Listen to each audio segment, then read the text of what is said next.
Dans Psaume 128, 3, nous lisons « Ta femme sera comme une vigne féconde, tes fils comme des plants d'olivier ».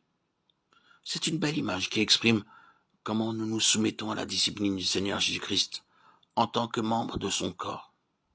Le Seigneur désire que chaque croyant jouisse d'une vie féconde. Nous savons que la vigne a besoin d'être taillée chaque année. C'est alors seulement qu'elle devient productive. De la même manière, si nos vies doivent porter du fruit pour le Seigneur, il faudra que nous passions par des épreuves et des souffrances. En Christ, la taille permet de diriger la croissance de la vie tout entière, de manière à ce que les branches ne poussent pas au hasard. Toutes ces leçons doivent être apprises dans la maison de Dieu.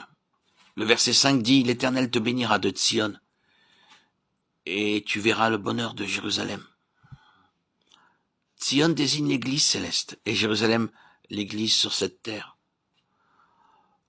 Pour prospérer, la vigne a besoin d'un bon engrais, et il est nécessaire de l'appuyer par des tuteurs et des câbles. De la même manière, lorsque nous nous réunissons en tant que frères et sœurs dans la foi pour la prière, l'adoration et l'étude de la Bible, nous sommes fortifiés dans notre être intérieur. C'est dans sa maison que nos fardeaux sont enlevés, que nos questions reçoivent des réponses et que les vies deviennent plus soumises à sa volonté. Alors, nous sentons plus intensément sa présence et nous sommes protégés contre les machinations visibles et invisibles de l'ennemi. Nous pouvons triompher de nos épreuves par l'amour, la coopération et la solidarité dans la prière d'autres croyants. Nos amis pieux peuvent partager nos joies et nos peines, alors que l'amitié des gens de ce monde, dans beaucoup de cas, n'est pas inspirée par des motifs honorables. S'ils vous font un cadeau, ils s'attendent toujours à recevoir davantage en retour. Mais les enfants de Dieu font toutes choses comme pour le Seigneur. Ce genre d'amour et de solidarité apporte beaucoup de bénédictions dans nos vies. Lorsque nous nous soumettons à la discipline de l'Église, l'ennemi s'oppose à nous dans toute sa fureur. Les 2 premiers versets du psaume 129 décrivent comment le peuple de Dieu doit passer par tous les types de souffrances. Dieu veut vaincre l'ennemi et révéler sa gloire et son amour au travers de l'Église. Le Seigneur lui-même a promis que les portes de l'enfer ne prévaudront point contre elle. Matthieu 16, 18, 19. Ainsi donc, le fait d'être ensemble en tant qu'Église, qui est le corps du Seigneur, peut nous sauver des attaques de l'ennemi. Dans Éphésiens 4, 11, 14, nous trouvons le plan de Dieu par lequel ses enfants peuvent parvenir à la maturité.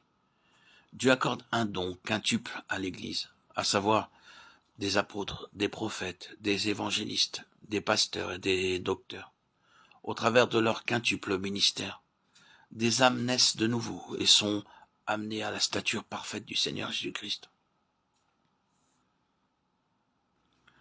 L'expérience nous montre comment l'ennemi suscite l'opposition de beaucoup de côtés à chaque fois que les gens commencent à marcher dans la voie d'une obéissance parfaite par une pleine participation dans la maison de Dieu, tels que le baptême, l'adoration, la prière, l'étude de la Bible.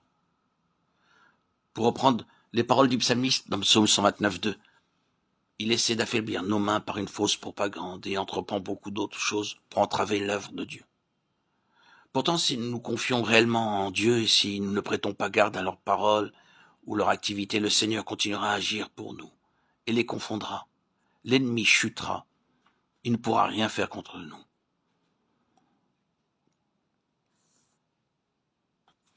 Personne ne pourra vaincre les serviteurs de Dieu. Entraver l'œuvre du Seigneur. Bien souvent, des gens entrent en conflit avec vous, parlent contre vous et essaient de vous nuire.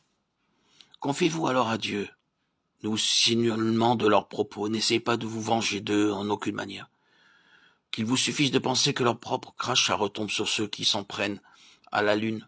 Nos ennemis ne peuvent nullement nous nuire, mais le mal qu'ils ont comploté les atteindra inévitablement. Souvenez-vous de la promesse qui nous est adressée dans le psaume 129, 5. Qu'ils soient confondus et qu'ils reculent, ceux qui haïssent Sion. C'est eux-mêmes qui subiront l'opprobre et la condamnation. Par contre, si vous commencez à vous tracasser à propos de leur opposition, vous en perdrez le sommeil, l'appétit et la paix. Vous ferez mieux de ne pas vous occuper d'eux et de goûter la faveur du Seigneur. L'ennemi a de la haine pour Tzion, la maison de Dieu. Il ne se tracasse pas à propos des dénominations. Par contre, si vous voulez faire partie de la maison de Dieu en conformité avec son plan, alors il dressera des gens contre vous, pour qu'ils vous haïssent et vous empêchent d'obéir entièrement à la vérité révélée de Dieu. Lorsque vous avez le désir de conformer votre existence à la parole de Dieu, de suivre son plan céleste et de faire sa volonté, vous serez tourné en ridicule, haï, méprisé. Toutefois, vous pouvez goûter sa promesse contenue dans le psaume 129,6, qu'il soit comme l'herbe des toits qui sèche avant d'être arrivé à maturité. Généralement, lorsqu'il est tombé de la pluie, un certain genre d'herbe commence à pousser sur les toits. Elle ne dure pas longtemps, faute de racines profondes. Ce serait un non-sens que de grimper sur le toit pour l'arracher, car elle ne peut manquer de se dessécher. Le Seigneur nous annonce que nos ennemis se flétriront de la même manière. Nous n'avons pas besoin de nous mettre en peine à leur sujet ou d'essayer de leur résister. Si nous sommes patients, nous pourrons voir comment le Seigneur lui-même s'occupera d'eux.